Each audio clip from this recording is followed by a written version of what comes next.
Informasi terkini.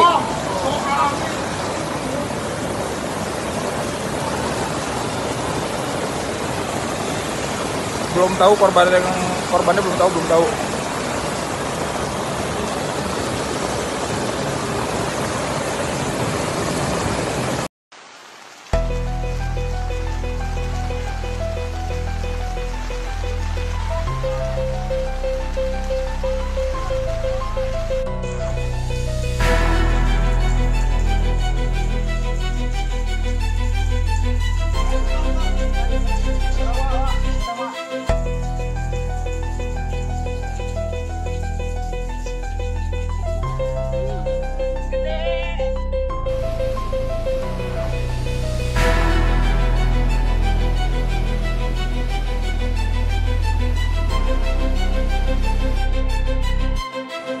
Informasi terkini.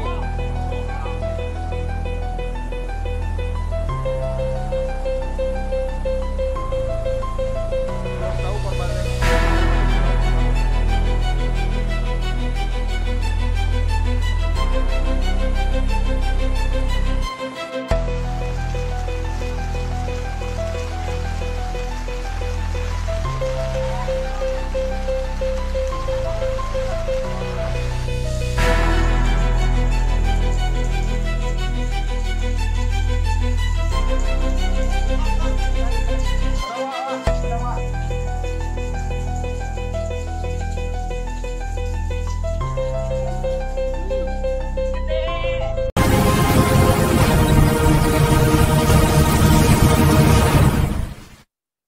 Hujan deras yang mengguyur wilayah Kota Bogor pada Rabu sore, 29 Oktober 2025, menjadi awal dari bencana yang tak diduga oleh warga.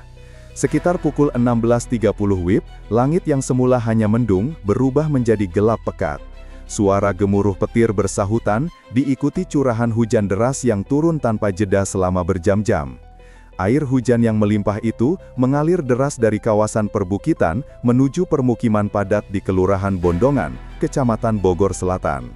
Dalam waktu singkat, selokan dan saluran air di sekitar permukiman tak mampu menampung debit air yang terus meningkat. Ketika sebagian warga mulai bersiap memindahkan barang-barang berharga ke tempat lebih tinggi, tiba-tiba terdengar suara gemuruh keras seperti runtuhan batu besar. Dalam hitungan detik, tebing penahan tanah (TPT) setinggi 10 meter yang berada di belakang deretan rumah warga ambruk. Material tanah, batu, dan air lumpur meluncur deras ke bawah, menghantam dinding-dinding rumah dan memporak-porandakan apapun yang dilaluinya. Tiba-tiba saja, semua bergetar, suaranya seperti truk terguling. "Begitu kami keluar, air sudah masuk rumah," ujar salah satu warga dengan wajah pucat mengenang detik-detik mencekam itu. Sebanyak 12 rumah warga dilaporkan rusak berat dan sebagian terendam banjir setinggi pinggang orang dewasa. Sebagian dinding rumah jebol, atap roboh, dan perabotan rumah tangga hanyut terbawa arus lumpur. Sekitar 60 jiwa dari 18 kepala keluarga harus mengungsi dalam keadaan basar kuyup tanpa sempat menyelamatkan harta benda. Beberapa anak kecil terlihat digendong warga lain sambil menangis ketakutan. Meski tidak ada korban jiwa, kerugian material ditaksir mencapai ratusan juta rupiah. Selain menghancurkan rumah, longsoran tanah juga merusak jaringan pipa air PDAM yang berada di bawah lokasi tebing.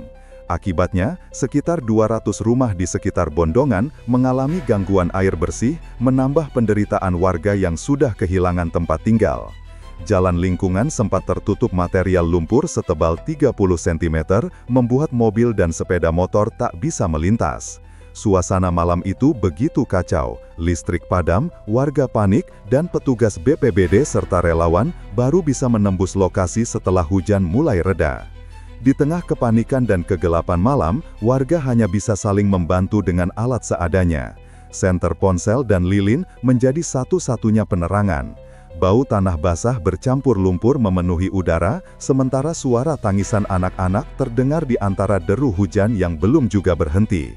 Malam itu, Bondongan berubah menjadi lautan kecemasan, menyisakan kisah pilu tentang betapa rapuhnya kehidupan manusia di hadapan amarah alam yang datang tanpa peringatan. Begitu hujan mulai reda menjelang malam, petugas Badan Penanggulangan Bencana Daerah Kota Bogor langsung bergerak ke lokasi kejadian di Kelurahan Bondongan. Mereka datang bersama tim gabungan dari Damkar, Tagana, TNI, Polri, dan relawan masyarakat. Jalan menuju lokasi sempat terhambat akibat tumpukan tanah, batu, dan puing bangunan yang menutup sebagian akses. Petugas menggunakan sekop, cangkul, dan alat berat kecil untuk menyingkirkan material longsor agar bisa membuka jalur bagi kendaraan evakuasi. Penerangan di lokasi sangat minim karena listrik padam akibat jaringan kabel yang terputus. Petugas dibantu warga memasang lampu darurat dan menyalakan genset portable agar proses evakuasi bisa tetap berjalan. Sementara itu, posko darurat didirikan di balai warga setempat. Disinilah para korban mengungsi dengan membawa pakaian seadanya. Wajah-wajah lelah dan penuh kekhawatiran tampak jelas di antara kerumunan. Sebagian anak-anak dibungkus selimut tebal, sementara para ibu menenangkan mereka dengan suara lembut di tengah udara dingin yang menusuk. Menurut laporan awal BPBD, 12 rumah mengalami rusak berat dan ringan, serta puluhan lainnya terdampak lumpur dan banjir. Meskipun tidak ada korban jiwa, trauma psikologis warga sangat besar. Beberapa di antara mereka masih menangis histeris saat menceritakan detik-detik rumahnya runtuh. "Saya cuma sempat ambil anak dan dompet, semua barang, TV, lemari, kasur, semua sudah hilang," ungkap seorang ibu rumah tangga dengan mata sembab. Petugas medis dari Dinas Kesehatan Kota Bogor juga diturunkan untuk memeriksa kondisi warga, khususnya anak-anak dan lansia yang mengalami gejala sesak napas serta demam akibat kedinginan. Tim PDAM Tirta Pakuan turun ke lapangan memperbaiki pipa air bersih yang patah diterjang longsoran. Sementara Dinas Sosial menyalurkan bantuan darurat berupa makanan siap saji, tikar, pakaian, selimut, dan air mineral. Pemerintah Kota Bogor menetapkan status tanggap darurat bencana dan memperingatkan warga di sekitar lokasi agar tidak kembali ke rumah sebelum kondisi tanah benar-benar stabil. Alat berat dikerahkan untuk memperkuat tanggul dan membersihkan sisa longsoran. Petugas juga memasang tanda peringatan di sekitar tebing yang rawan ambles. Di tengah proses pemulihan, semangat gotong royong warga terlihat luar biasa. Mereka bahu-membahu membersihkan lumpur dan mengevakuasi barang-barang yang masih bisa diselamatkan. Suasana haru tampak ketika satu persatu keluarga saling membantu tanpa memandang status. Seorang pemuda terlihat meminjamkan motornya untuk mengantar ibu-ibu mencari air bersih, sementara petugas relawan membagikan makanan hangat di posko. Dalam keterpurukan, solidaritas menjadi cahaya kecil di tengah gelapnya malam bencana di Bondongan, Bogor Selatan. Setelah bencana longsor di Bondongan, pemerintah Kota Bogor bersama tim ahli geologi langsung melakukan kajian mendalam terhadap kondisi tanah di sekitar lokasi. Dari hasil pengamatan sementara, diketahui bahwa lapisan tanah di kawasan tersebut memiliki kemiringan curam dan struktur labil, sehingga mudah jenuh air ketika curah hujan tinggi. Selain itu, sistem drainase lingkungan yang tidak berfungsi optimal turut mempercepat penumpukan air di lereng, menyebabkan tebing penahan tanah kehilangan kekuatan. Faktor-faktor inilah yang menjadikan wilayah Bondongan dan beberapa titik di Bogor Selatan termasuk dalam zona merah rawan longsor. Para ahli memperingatkan bahwa ancaman longsor susulan masih mungkin terjadi, terutama bila hujan kembali turun dengan intensitas tinggi dalam waktu dekat. Oleh sebab itu, BPBD Kota Bogor menyiagakan petugas siaga bencana di sekitar lokasi selama 24 jam. Warga diminta untuk tidak beraktivitas terlalu dekat dengan lereng, terutama saat hujan turun. Sejumlah rumah yang berada di tepi jurang atau di bawah tebing telah diberi garis polisi dan dipasangi papan peringatan bertuliskan rawan longsor, dilarang mendekat. Pemerintah daerah juga mengimbau warga agar melakukan mitigasi mandiri, diantaranya menjaga kebersihan saluran air, tidak menebang pohon di lereng, serta menanam vegetasi berakar kuat seperti vetiver, bambu, atau rumput gajah untuk memperkuat struktur tanah. Di sisi lain, program perbaikan infrastruktur lingkungan segera digulirkan, perkuatan tebing dengan bronjong batu, perbaikan talut, dan pembangunan drainase baru agar aliran air hujan bisa lebih teratur. Selain langkah teknis, pendidikan kesiapsiagaan bencana menjadi fokus utama. BPBD bersama Dinas Pendidikan dan kelompok masyarakat mulai menyusun pelatihan simulasi evakuasi. Anak-anak sekolah dan warga akan dilatih untuk mengenali tanda-tanda longsor seperti munculnya retakan tanah, suara gemuruh, atau pohon yang mulai miring. Dengan edukasi dini, diharapkan masyarakat lebih tanggap dan mampu bertindak cepat tanpa menunggu perintah.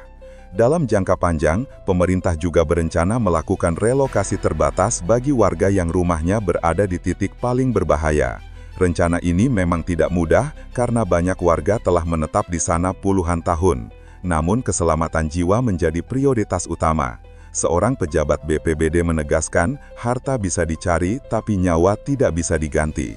Bencana di Bondongan menjadi peringatan keras bagi seluruh masyarakat Bogor bahwa alam tak dapat dikendalikan namun bisa diantisipasi. Setiap tetes hujan membawa pelajaran bahwa pembangunan tanpa perhitungan geoteknis dan pengelolaan lingkungan yang buruk dapat berujung pada kehancuran. Kini, setelah air surut dan lumpur mulai mengering, yang tersisa bukan hanya puing dan tangis, tetapi tekad bersama untuk bangkit dan membangun kembali dengan lebih bijak terhadap alam.